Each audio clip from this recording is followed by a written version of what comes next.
आज আমি আপনাদের সাথে কলকাতা স্টাইলের ফিরনি রেসিপি শেয়ার করব। নমস্কার, কেমন আছেন সবাই? রেসিপি বাই শ্রিয়মস মম চ্যানেলে আপনাদের স্বাগত জানাই। চলুন তাহলে এই ইজি ডেজার্টটি দেখে নেওয়া যাক।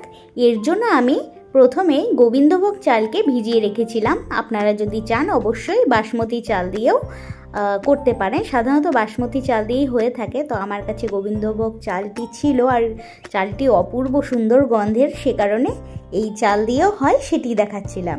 যাই হোক, চালটিকে আমি মিক্সিং জারের মধ্যে দিয়ে দিয়েছি। তার মধ্যে আরও দিয়েছি 7-8টির মতো আমন্ড বাদাম, 6-7টি এলাচ। এবার এগুলিকে ফাইন পেস্ট তৈরি করে নিচ্ছি। আপনাদেরকে আমি একটি চামচের সাহায্যে কনসিস্টেন্সিটা দেখিয়ে দিচ্ছি। পুরো মিহি করেই কিন্তু বেটে নিয়েছি, তবে চালটি কিন্তু একটু দানাদার রয়েছে।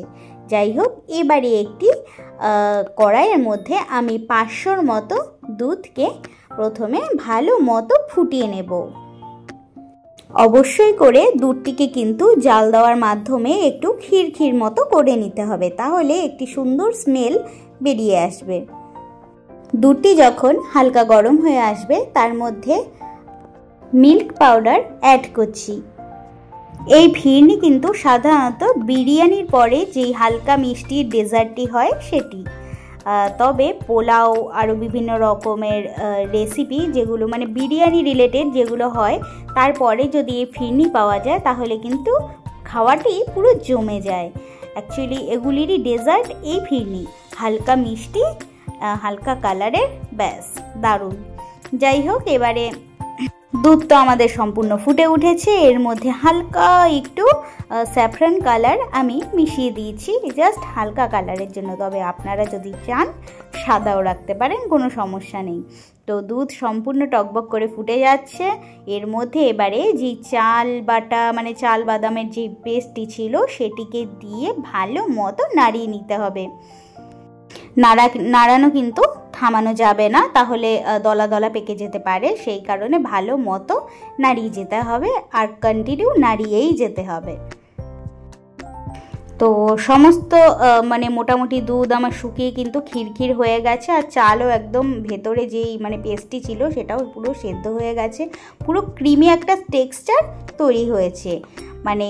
এরপরে ঠান্ডা করার পরে আমার কিন্তু ফিরনি একদম রেডি। তারপরে আমি মাটির যে ভাঁড়গুলি হয় ফিরনির জন্য, সেই ভাঁড়ের মধ্যে সুন্দরভাবে এগুলিকে সেট করে নেব। আশা করি আপনারা কনসিস্টেন্সিটা দেখে বুঝতেই পাচ্ছেন যে কতটা ঠিক হওয়ার পরে আমরা গ্যাসের ওভেনটি বন্ধ করে ভাঁড়ের মধ্যে সেট হতে দেব।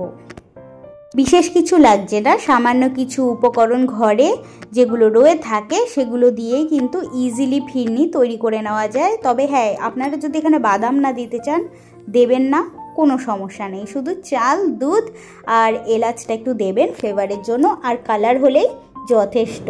বা কেসার যদি থাকে তাহলে তো সোনায় সোহাগা, কোনো ব্যাপার নয়। আচ্ছা, যাই হোক, কালার এমনি চলে আসবে। তো আমার কিন্তু একদম ফিরনি সেট হয়ে গেছে। এবারে এর মধ্যে ওপর থেকে একটু সিলভার যে পরদ হয় সেগুলো দিচ্ছি। সুন্দর খেতে একটু মুখে বাদাম পড়লে ভালো হবে, আমার সেটা বলে মনে হয়। সে কারণে আমি আমার মতো গার্নিশিং করেছি আলমন্ড দিয়ে, আর ওপর থেকে 2-3 পাপড়ি ওই কেসার দিয়েছি। তো রেসিপি কিন্তু আমার একদম ডান। কেমন হয়ে লাগলো আপনাদেরকে অবশ্যই আমাকে জানাবেন, আর রেসিপিগুলি যদি ভালো লেগে থাকে লাইক, শেয়ার, সাবস্ক্রাইব করে অবশ্যই আমার পাশে থাকবেন। চেষ্টা করব আরও সুন্দর সুন্দর রেসিপি নিয়ে আপনাদের সামনে হাজির হওয়ার জন্য।